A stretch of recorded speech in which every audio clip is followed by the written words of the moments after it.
Welcome to Y.MGMT MBA. So, in our previous class, we have completed accounting standard and IFRS।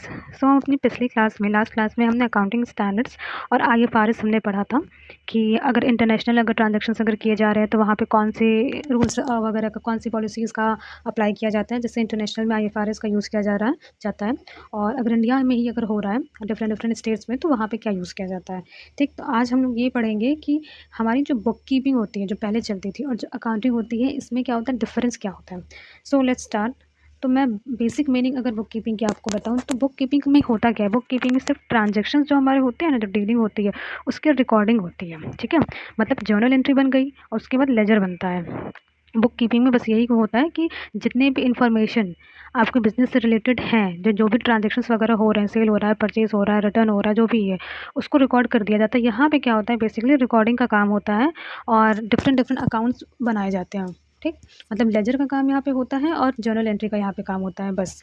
तो account book keeping is the process of recording your company's financial transaction into organise account on a daily basis. अब जैसे मैंने आपको बताया कि यहाँ पे होता क्या है कि जितने भी फाइनेंशियल ट्रांजेक्शन्स होते हैं, जैसे मैंने आपको बताया, उसको बस क्या करते हैं, यहाँ पर रिकॉर्डिंग किया जाता है। सिर्फ डेली बेसिस पे इसको बस रिकॉर्ड करते चले जाते हैं, रिकॉर्ड करते चले जाते हैं। जैसे कि आप अकाउंटिंग में अगर देखिए तो अकाउंटिंग में क्या होता है कि हम जर्नल एंट्री और लेजर तो बनाते हैं, बट उसके बाद हमारा लेजर बनने के बाद हमारा ट्रायल बैलेंस बनता है, फिर हम फाइनेंशियल स्टेटमेंट्स बनाते हैं, PNL बनाते हैं, हम लोग बैलेंस शीट बनाते हैं। क्यों? ताकि हम लोग ईजी कर सकें अपने फाइनेंशियल स्टेटस को, हम लोग ईजिली पता कर सकें। ठीक है, लेकिन बुक कीपिंग में क्या होता है कि हमारी जर्नल एंट्रीज बनती हैं और लेजर बनती है बस। ठीक, it can also refer to the different recording technique business can use. अब बुक कीपिंग में क्या होता है कि जो रिकॉर्डिंग बुक कीपिंग क्या होता है कि इसमें इसके अंदर भी कुछ रिकॉर्डिंग टेक्निक्स आते हैं, रिकॉर्ड करने की अलग अलग चीज़ें आती हैं। जैसे कि टेक्निक मैं बताऊं तो एक होता है कि सिंगल एंट्री बुक कीपिंग होता है, दूसरा क्या होता है हमारा डबल एंट्री बुक कीपिंग होता है। तो यहाँ पे होता है क्या है, बुक कीपिंग जो है वो अकाउंटिंग का बहुत इसेंशियल पार्ट माना जाता है। क्यों ये इतना इसेंशियल होता है? क्योंकि आप जैसे कि ये देख सकते हैं कि अकाउंटिंग में हम क्या करते हैं कि हम अपने पूरे फाइनेंशियल स्टेटमेंट्स बना के अपना काम करते हैं, जो भी हमारे फाइनेंशियल पोजीशन होती है ऑर्गेनाइजेशन की उसको हम लोग पता करते हैं। बुक कीपिंग कहाँ से स्टार्ट होता है? जर्नल एंट्री से। मतलब सारे ट्रांजेक्शन हम लोग क्या करते हैं, जर्नल एंट्रीज के फॉर्म में उसको रिकॉर्ड करते हैं और फिर हर एक हेड की हम लोग अलग सेपरेट अकाउंट बनाते हैं। जैसे सेल्स अकाउंट है, परचेज अकाउंट है, जो हम लोग काम लेजर में करते हैं। ठीक है, तो इसी वजह से कहा जाता है कि बुक कीपिंग जो है वो बहुत एक इसेंशियल पार्ट होता है अकाउंटिंग का। When you keep transaction record updated you can generate accurate financial report that help measure business performance. अब जैसे कि मैंने आपको बताया कि अकाउंटिंग में क्या होता है, फाइनेंशियल रिपोर्ट्स तैयार किए जाते हैं। तो यहाँ पे ये कहा जा रहा है कि अगर जो आप रिकॉर्डिंग कर रहे हैं जर्नल एंट्रीज में, वो आप अपडेटेड है कि मतलब अपडेटेड है, मतलब जब भी कोई इन्फॉर्मेशन आ रहा है तो आप उसको तुरंत रिकॉर्ड कर दे रहे हैं। मतलब जितने भी आपकी जो डिटेल्स है, पूरी रिकॉर्डिंग है, उसको आप अपडेट कर दे रहे हैं, बार बार अपने रिपोर्ट को आप अपडेट कर दे रहे हैं। तो उससे क्या होता है, जर्नल एंट्री की हेल्प से लेजर और लेजर की हेल्प से ही ट्रायल बैलेंस और इनकी हेल्प से ही क्या बनता है, फाइनेंशियल अकाउंट बनता है। तो कहीं ना कहीं अकाउंटिंग का काम बुक कीपिंग पर डिपेंड होता है। ठीक है, तो यहाँ पे बुक कीपिंग में क्या हुआ कि लेजर हुआ एंड जर्नल एंट्री हुआ। वहीं अगर आप अकाउंटिंग में देखें तो जर्नल एंट्री एंड लेजर तो आता ही है, पर उसके साथ बैलेंस शीट भी आता है, ट्रायल बैलेंस भी आता है, PNL अकाउंट आता है, ये सब चीज़ें भी आती हैं। ठीक, तो सो लेट्स मूव फॉरवर्ड। तो देखिए बुक कीपिंग भी दो तरीके से किया जाता है, जैसे कि यहाँ पे बताया था ना सेकंड पॉइंट में कि it can also refer to the different recording techniques business can use. ठीक है, डिफरेंट रिकॉर्डिंग टेक्निक जो होती है बिजनेस यूज़ करती है। तो देखिए एक क्या है, एक सिंगल एंट्री बुक कीपिंग होती है। सिंगल एंट्री बुक कीपिंग का क्या मतलब होता है कि कोई भी ट्रांजेक्शन अगर किया जा रहा है तो स्ट्रेट फॉरवर्ड उसको एक बुक में रिकॉर्ड कर लिया गया। सिंगल एंट्री मतलब यहाँ पे दो जैसे कहते हैं ना हम लोग कि हाँ, कोई भी ट्रांजेक्शन होता है तो उसका दो इफेक्ट पड़ता है, एक डेबिट पे एक क्रेडिट पे। तो ये डबल एंट्री में होता है। सिंगल एंट्री में एक सिंगल एंट्री कर दी जाती है कि हमने इतने की चीज़ें परचेज की है, हमने 5000 वुड्स परचेज किया है, हमने 400 चेयर परचेज किए हैं। ठीक, ऐसे बस रिकॉर्ड कर दी जाती है। तो single entry book keeping is a straightforward method where one entry is made for each transaction in your book. These transactions are usually maintained in a cash book to track incoming revenue and outgoing expenses. Suppose जैसे देखिए कि आपने expense किया तो आपने 5000 मान लीजिए rent कर दिया, तो आपने सिर्फ रेंट अकाउंट में क्या कर दिया, 5000 रिकॉर्ड कर दिया। ठीक, हमारा रेंट अकाउंट क्या होगा, डेबिट होगा। क्यों डेबिट होगा? जैसा कि मैंने आप गोल्डन रूल्स में पढ़ाया था कि हमारा रेंट अकाउंट क्या होता है, नॉमिनल अकाउंट होता है। तो नॉमिनल अकाउंट में डेबिट में क्या जाता है, debit all expenses and losses. ठीक, तो यहाँ पे रेंट को हम लोग क्या करेंगे, 5000 से डेबिट कर देंगे बस। लेकिन वही अगर ट्रांजेक्शन अगर आप डबल एंट्री में करते हैं तो रेंट आप कितना दे रहे हैं, 5000, तो ये डेबिट में जाएगा। बट रेंट अगर आप पे कर रहे हैं तो किस चीज़ के फॉर्म में कर रहे हैं, कैश के फॉर्म में। तो कैश भी हमारा जाएगा 5000, बट कैश जब बाहर जाता है तो ये कैश क्या हो गया, रियल अकाउंट का हो गया। तो कैश क्या होगा, क्रेडिट होगा। मतलब कि rent account debited to cash account. ठीक, तो यहाँ पे क्या होता है, सिंगल एंट्री बुक कीपिंग में क्या होता है कि यहाँ पे बस सिंगल एंट्री की जाती है। जैसे कि आपने रेंट पे किया तो बस आपने रिकॉर्ड कर दिया, रेंट अकाउंट डेबिटेड टू 5000। उसी तरह अगर हम लोग सेकंड देखें ओके, तो यहाँ पे डबल एंट्री बुक कीपिंग है। डबल एंट्री बुक कीपिंग में क्या होता है, it follow the principle that every transaction affect at least 2 account and they are recorded as debit and credit. अब इसको मैंने आपको बताया था ना कि एक होता है कि हर ट्रांजेक्शन के 2 पहलू होते हैं, मतलब कि हर ट्रांजेक्शन जो होता है 2 अकाउंट को इफेक्ट करता है। अगर कोई चीज़ डेबिट हो रही है तो कोई चीज़ क्रेडिट भी होगी, तो ये क्या होता है कि डबल एंट्री सिस्टम होता है। ये double entry system, double entry book keeping आप कह सकते हैं, ठीक है। तो using the double entry method for book keeping makes more sense if your business is large public और buy and sell on credit. देखिए, डबल एंट्री मेथड का यूज़ करना इसलिए भी यूज़फुल है, अगर मान लीजिए आपके बिजनेस बहुत लार्ज है तो आपको पता चलेगा कि जैसे मैंने आपको बताया कि rent account debited to cash account 5000 आप लिख रहे हैं, तो आपको ये इस ट्रांजेक्शन से क्या पता चल रहा है कि रेंट आप 5000 पे कर रहे हैं, आपके कैश से 5000 कम हो जा रहा है, ठीक है। तो इससे आपको दोनों पहलू पता चले, दोनों चीज़ पता चली कि हम रेंट अपना अपना खर्चा हम पे कर चुके हैं, लेकिन उसकी वजह से हमारा कैश भी कम हुआ है इतने से, ठीक है। तो यहाँ पे ये कहा जा रहा है कि बिजनेस अगर लार्ज है, पब्लिक बिजनेस है, या फिर बाय एंड सेल कर रहे हैं कोई चीज़ क्रेडिट पे, जैसा कि आप जानते हैं कि हम लोग क्रेडिट पे जब कोई चीज़ सेल करते हैं या फिर परचेज करते हैं, तो उस चीज़ को हम लोग कैसे रिकॉर्ड करते हैं, हम लोग कैश अकाउंट नहीं डेबिट या क्रेडिट करते हैं, हम लोग क्या करते हैं, अगर क्रेडिट पे अगर हमने कोई चीज़ परचेज या सेल किए तो उस क्रेडिटर का नाम हम लोग डेबिट या क्रेडिट करते हैं, कैश अकाउंट नहीं करते, क्रेडिटर का नाम करते हैं, ताकि हमें ये चीज़ याद रहे कि हमें इतने पैसे उस क्रेडिटर को पे करना है। सपोज जैसे मान लीजिए आपने फर्नीचर सेल किया, 500 फर्नीचर आपने सेल किया, तो सेल अगर आपने किया तो हमारा क्या होगा, हमने मिस्टर ए को सेल किया, ठीक है, तो मिस्टर ए हमारा क्या हो जाएगा, डेबिट हो जाएगा। क्यों? क्योंकि हमने फर्नीचर सेल किया है क्रेडिट पे, और हमारा फर्नीचर क्या हो जाएगा, क्रेडिट हो जाएगा, मतलब mister A account debited to furniture, ठीक है, ये हो जाएगा entry. Enterprises often choose the double entry system because it leave less room for error. यहाँ पे गलतियाँ भी कम होती है। अब जैसे कि आप ये चीज़ देखिए कि मैंने क्रेडिट पे फर्नीचर को सेल किया, अब मैं यहाँ पे रिकॉर्ड कर दूँ कि फर्नीचर 500 का मैंने 5000 का फर्नीचर मैंने सेल कर दिया है, ठीक है। तो अब इससे क्या पता चलेगा कि आपने कैश में किया है, क्रेडिट में किया है, इससे तो नहीं पता चल सकता कि कैश में किया है कि क्रेडिट में किया है ना। तो यहाँ पे एरर होने के चांसेस भी कम हो जाते हैं, क्योंकि यहाँ पे डबल एंट्री जब आप फॉलो कर रहे हो तो दोनों अकाउंट में जो चीज़ें आपको लिखनी है आप वहाँ पे शो कर रहे हो। उसी तरह अगर आप सिंगल अकाउंट में देखो तो सिंगल एंट्री बुक कीपिंग में देखो तो यहाँ पे सिर्फ सिंगल ही एंट्री होती है। आपने रेंट पे कर दिया तो रेंट क्या हो गया, आपने डेबिट कर दिया कि हाँ हमने 5000 का रेंट पे कर दिया। लेकिन यहाँ पे क्या होता है, डबल एंट्री बुक कीपिंग होता है, यहाँ पे डेबिट पे भी नज़र रखते हैं, क्रेडिट पे भी नज़र रखते हैं। तो जो भी ट्रांजेक्शन होते हैं उसके हमें दोनों पहलू पता चलते हैं कि अगर आप खर्चा दे रहे हो तो आपकी कंपनी से कैश कितना कम हो रहा है, आप अगर कोई चीज़ खरीद रहे हो, परचेज़ कर रहे हो, तो उसकी वजह से आपका असेट कितना बढ़ रहा है।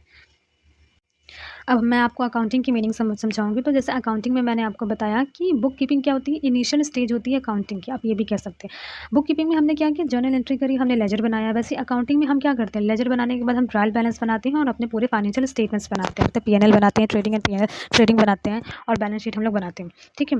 तो the accounting process include summarising, analysing and reporting these transaction to oversight agency, regulator and tax collection entity. देखिए, अकाउंटिंग एक ऐसा प्रोसेस है जहाँ पे हम चीज़ों को समराइज़ भी करते हैं, जैसे मैंने आपको बताया कि हम लोग ट्रायल बैलेंस हमने बनाया, ठीक है, एनालाइज़ करते हैं एंड रिपोर्ट करते हैं। किसको हम लोग रिपोर्ट करते हैं, जो भी एंटिटीज़ है ना, जैसे टैक्स कलेक्शन एंटिटीज़ या फिर रेगुलेटर है या फिर डिफरेंट एजेंसीज है, उनको हम लोग अपने अकाउंटिंग रिकॉर्ड्स, अपने अकाउंटिंग रिपोर्ट्स देते हैं चेक करने के लिए।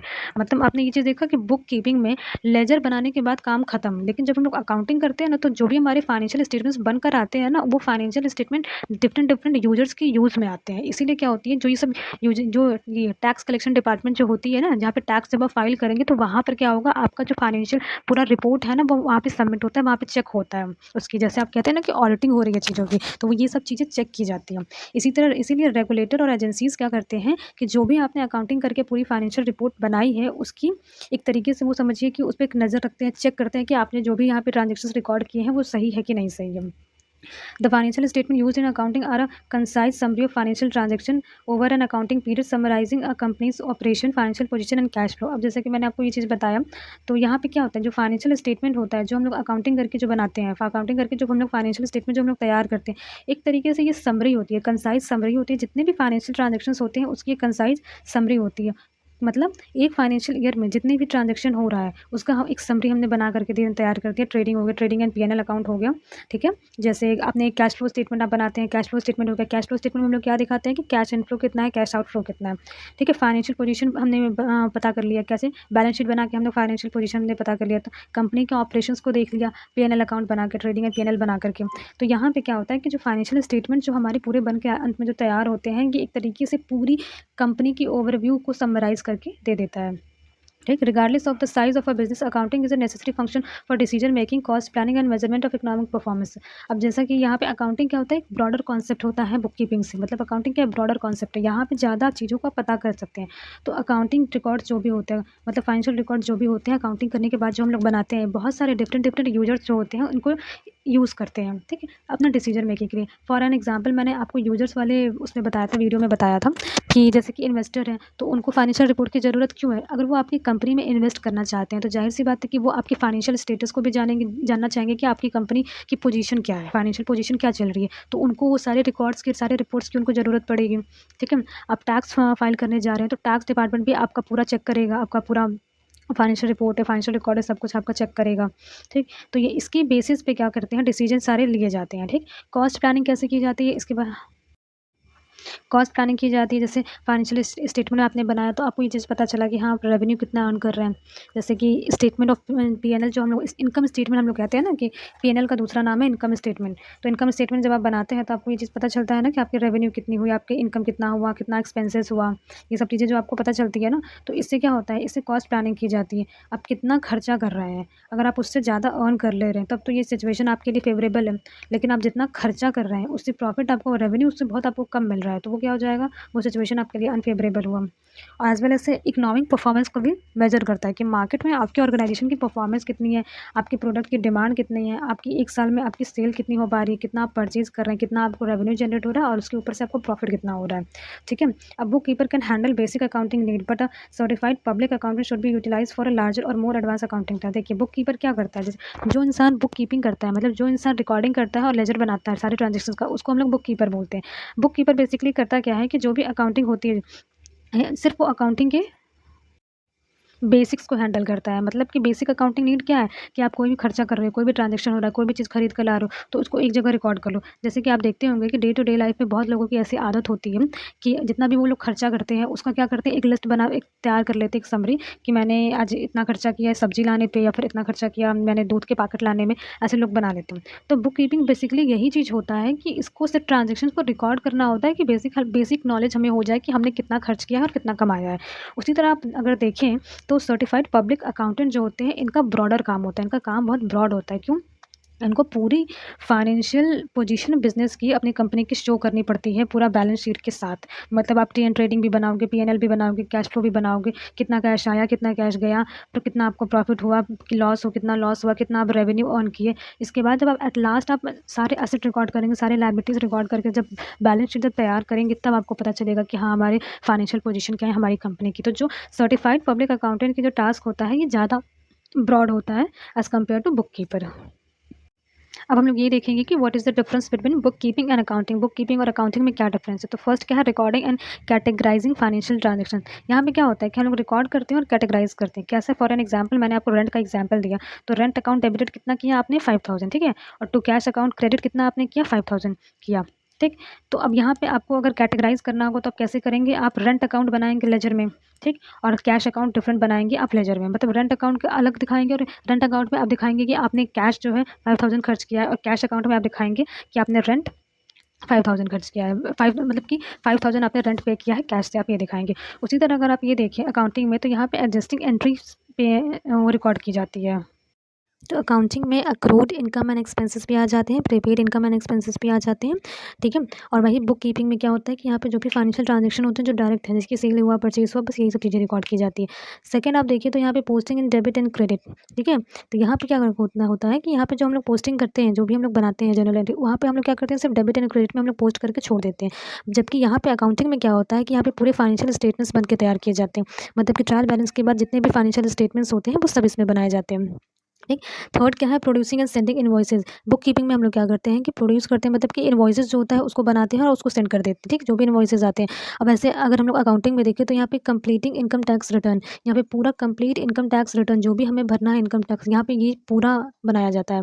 जो भी इनकम टैक्स अगर आपको पे करना है तो उसके लिए जो रिटर्न्स आप भरते हैं वो पूरा यहाँ पे बनाया जाता है। और इसमें क्या करते हैं, सिर्फ इनवॉइस बना के हम लोग दे देते हैं, ठीक। अगर बुक कीपिंग का फोर्थ पॉइंट अगर आप देखिए तो maintaining and balancing subsidiary general ledger and historical account. तो यहाँ पे क्या करते हैं हम लोग बुक कीपिंग में कि हम लोग maintaining and balancing subsidiary general ledger and historic तो बुक कीपिंग में मैंने जर्नल की जगह जनरल लिख दिया था, तो वो मैंने यहाँ पे सही कर दिया। तो बुक कीपिंग में हम लोग क्या करते हैं कि जर्नल एंट्रीज़ करते हैं, लेजर बनाते हैं और जो भी हमारे हिस्टोरिकल अकाउंट होते हैं, उनको हम लोग तैयार करते हैं। वैसे ही अगर अकाउंटिंग में अगर आप देखें तो यहाँ पे पूरा फाइनेंशियल एनालिसिस किया जाता है और पूरा स्ट्रैटेजी यहाँ पे डिसाइड किया जाता है कि आपको क्या चीज़ किस तरीके से करना है। बुक कीपिंग में यहाँ पे कंप्लीटिंग पेरोल, पेरोल का मतलब क्या होगा कि कौन से एम्प्लॉयज़ की क्या किस इनकम होगी, कितनी-कितनी उनको सैलरी देनी है, ये तैयार तैयार किया जाता है बुक कीपिंग में। उसी तरह आप अगर अकाउंटिंग में देखें तो यहाँ पे पूरा tax strategy and tax planning यहाँ पे पूरी की जाती है। ठीक, टैक्स स्ट्रैटेजी भी बनाई जाती है, किस तरह के टैक्स देने हैं, टैक्स की क्या स्ट्रैटेजी होगी, कितने टैक्स देने हैं इनको, टैक्स की पूरी प्लानिंग यहाँ पे जो होती है की जाती है। बुक कीपिंग बेसिकली यहाँ पर रिकॉर्ड कीपिंग है, मतलब जो भी ट्रांज़ैक्शन हो रहा है उसकी बस रिकॉर्ड यहाँ पे रखी जाएगी, रिकॉर्ड बना के रखी जाएगी। उसी तरह देखा जाए जो अकाउंटिंग में जो पूरा फाइनेंशियल स्टेटमेंट बन के तैयार होता है, उसके एनालिसिस के बाद ये भी देखा जाता है कि फाइनेंशियल फोरकास्ट करके देखा जाता है कि हाँ, बाद में इन फ्यूचर क्या होगा। ठीक, इन फ्यूचर डिसीजन लेने के लिए इन फाइनेंशियल स्टेटमेंट का यूज़ किया जाता है। तो अगर आप बुक कीपिंग देखिए तो ये बहुत ही नार्मल कॉन्सेप्ट होता है, क्योंकि यहाँ पे सिर्फ आप क्या कर रहे हैं, जो भी ट्रांज़ैक्शंस हो रहे हैं उसकी रिकॉर्डिंग आप बना के तैयार करके रख रहे हैं। इनकम टैक्स रिटर्न जहाँ पे आपको भरना है वहाँ पे क्या होता है, आपके फाइनेंशियल स्टेटमेंट यहाँ पे जमा किए जाते हैं, जबकि बुक कीपिंग में क्या करते हैं, इनवॉइसेस दे करके काम खत्म हो जाता है। ठीक, यहाँ पे सिर्फ जर्नल एंड लेजर बना दिया जाता है, जबकि बुक कीपिंग में जो फाइनेंशियल स्टेटमेंट बनकर आते हैं उसकी पूरी फाइनेंशियल एनालिसिस की जाती है। बुक कीपिंग में क्या होता है कि सारे जितने क्या होते हैं, कितनी सैलरी को मतलब कितने एम्प्लॉयज़ को कितनी सैलरी देनी है, इसका बस पेरोल एक पूरा कंप्लीट बनाया जाता है। यहाँ पे क्या अकाउंटिंग में क्या करते हैं कि जितनी भी टैक्स स्ट्रैटेजी होती है, टैक्स कैसे कम करना है या फिर टैक्स कैसे भरना है, टैक्स की रिटर्न कैसे फाइल करनी है, ये सब चीज़ें यहाँ पे की जाती हैं।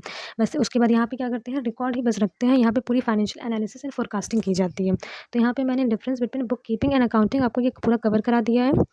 Thank you for your precious time and please like, share and subscribe.